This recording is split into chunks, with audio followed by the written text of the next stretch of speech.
Bonsoir à tous et bienvenue pour Rhythmic Heavy Metal 5. Alors je vous préviens, je suis un peu fatigué. Ça se voit peut-être sur ma gueule, mais en fait, je viens de faire la vidéo du coup sur le matos nécessaire pour jouer du heavy metal. Je pensais avoir fait ça là avant, mais comme un con, devinez quoi? Eh ben, j'ai oublié d'allumer la caméra. Oui. Et du coup, je me suis dit, bon bah, je vais pas me coucher de suite, hein, je vais refaire la vidéo rythmique heavy metal, donc voilà. Alors du coup, il est très tard, mais je vais quand même essayer de faire de mon mieux pour bien vous expliquer. Bon les gars, alors déjà, la première chose avant de commencer, je voulais remercier les personnes de mon ancienne chaîne InUsio-GM qui sont venues sur cette chaîne pour avoir la suite de Rhythmic Heavy Metal et la suite de mes vidéos de métal et de musique. J'espère également pour ces personnes-là, du coup, parce que j'avais 30 abonnés sur ma chaîne où il y avait du coup les 3 vidéos précédentes de Rhythmic Heavy Metal, j'espère pour ces personnes-là également qu'il y aura du contenu de cette chaîne autre que les Rhythmic Heavy Metal qui vont vous plaire. Je pense par exemple aux Culture Mateco. En tout cas, si vous voulez vous renseigner, regardez la vidéo que j'ai faite qui s'appelle Actualité de la chaîne. Voilà. Bon. Sur ce, je vais de suite vous montrer ce qu'on va faire aujourd'hui. Alors, hop, ouais, ça enregistre bien. J'ai l'idée de de brancher cette fois mon ampli sur l'ordi. Comme ça, au moins, je vais avoir un son pas dégueulasse, contrairement aux autres fois.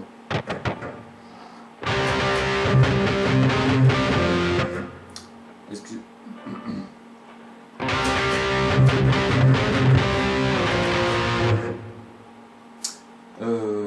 Ouais, c'était quoi le riff exact? C'était un truc dans le genre? Ouais, c'était ça.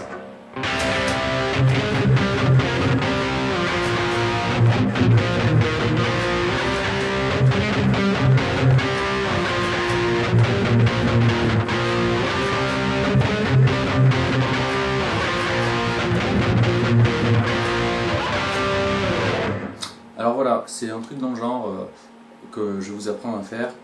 Un truc qui sonne un peu à la Judas Priest en fait.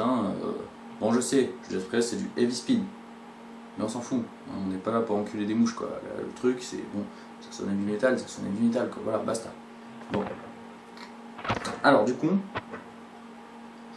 la première chose à savoir pour pouvoir jouer ce genre de choses, c'est de savoir faire ce que j'appelle la technique du saut de corde.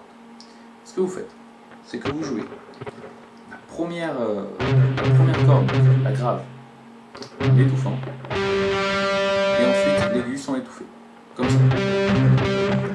Le tout sur un power chord, bien entendu. Et après vous changez effectivement de position.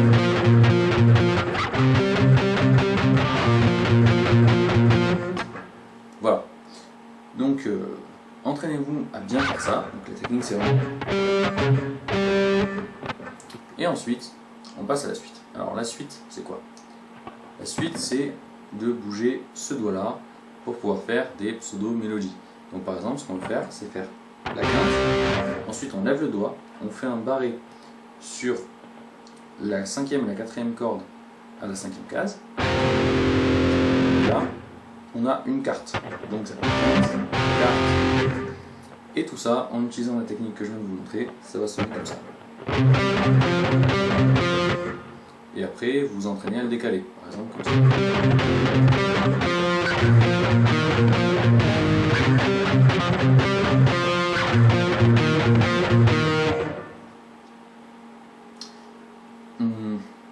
Voilà, alors entraînez-vous à faire ça. Quand vous maîtrisez bien, on passe à l'étape suivante. L'étape suivante, c'est maintenant d'introduire une sixte. Tout à fait, une sixte. Alors on va commencer par la sixte mineure. La sixte mineure, c'est quoi? C'est quand on va utiliser le petit doigt pour le positionner à la 8e case de la 4e corde. Ici, on va avoir cet accord. Et là, on a une lumière, mais c'est juste un petit doigt. Prenez cette position.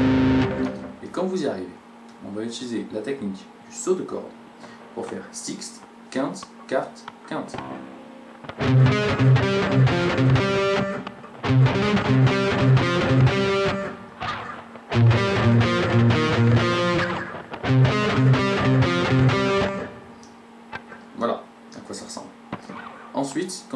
le décaler, comme je viens de vous montrer. Quand on va vouloir le décaler, ce qui va se passer, c'est que là, il vaut mieux jouer, pour le décaler ici, il vaut mieux jouer une sixte majeure, tout simplement pour que ça reste dans la même gamme. Donc la sixte majeure, c'est juste un demi-ton après la sixte mineure.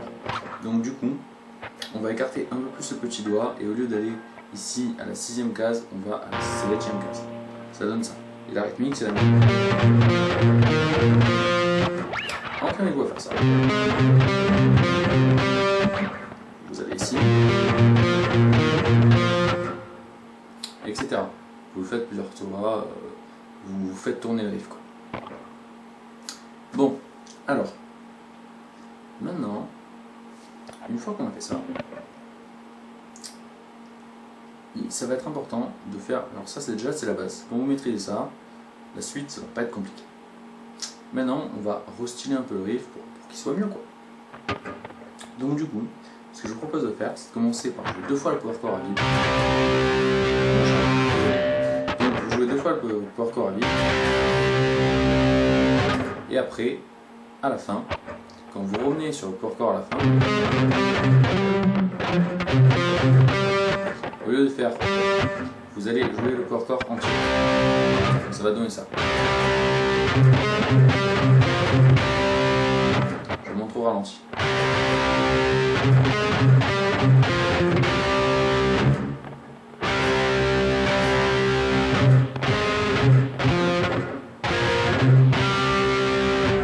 Excusez-moi, j'ai fait des pains, je suis fatigué et en plus, je suis en général pas très doué pour jouer au ralenti. Franchement, c'est pas évident de jouer un truc au ralenti. On se plante facilement. Bon, bref, vous avez compris le truc. Après, bien sûr, on le décale ici, c'est comme ça.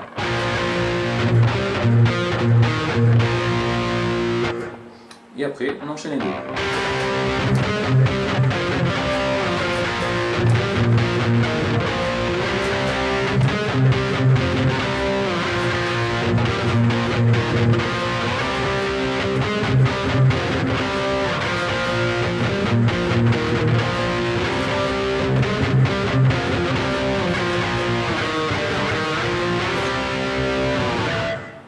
Alors vous avez vu, à la fin, j'ai fait une petite variation pour dire le riff est fini, on passe au suivant.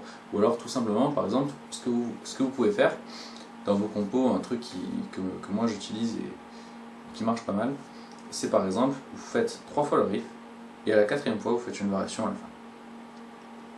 Alors par exemple, ça pourrait être une introduction pour un truc de heavy metal relativement basique. Et donc du coup, l'idée serait de partir après sur un riff un peu plus vénère. Et comment on pourrait faire un riff un peu plus vénère à partir de ça? Et ben les gars, je vais vous montrer. Par exemple, ce qu'on peut faire, c'est mettre du triolet à la Iron Maiden dedans. Alors, regardez mes vidéos d'avant, hein, bien sûr, avant de faire ça, la vidéo sur le power chord, sur le palmute et sur le triolet. Hein, c'est indispensable pour pouvoir jouer ça. Donc du coup, triolet à la Iron Maiden, vous vous en souvenez. Mais maintenant, on va enchaîner avec ça.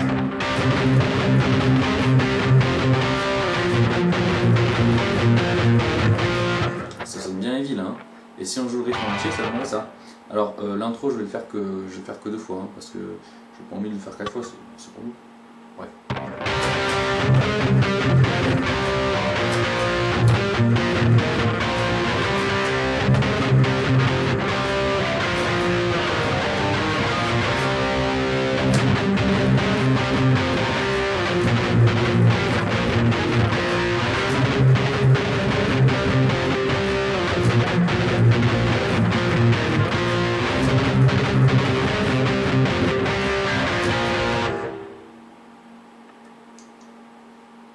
Bon, je me suis un peu planté, je vais le faire en mieux.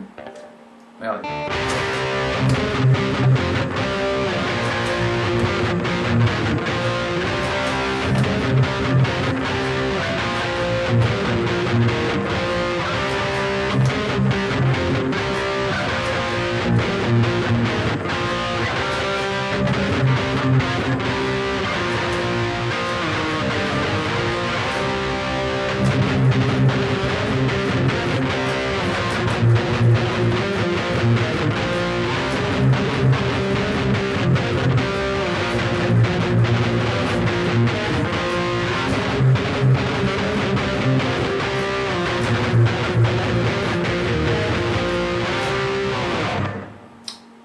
etc.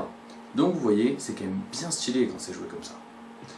Entraînez-vous à faire ça, entraînez-vous à enchaîner les deux riffs comme j'ai fait là.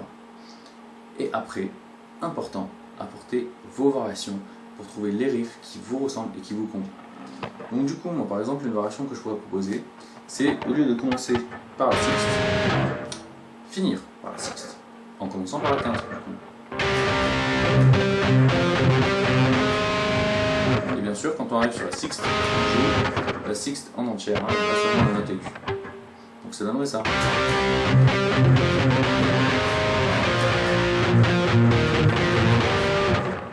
C'est pas mal aussi, hein. Franchement ça sonne bien. Hein. Enfin, trouvez les variations que vous voulez, faites comme vous le sentez. En tout cas, amusez-vous avec ce que je vous ai dit. J'espère que ça vous sera utile.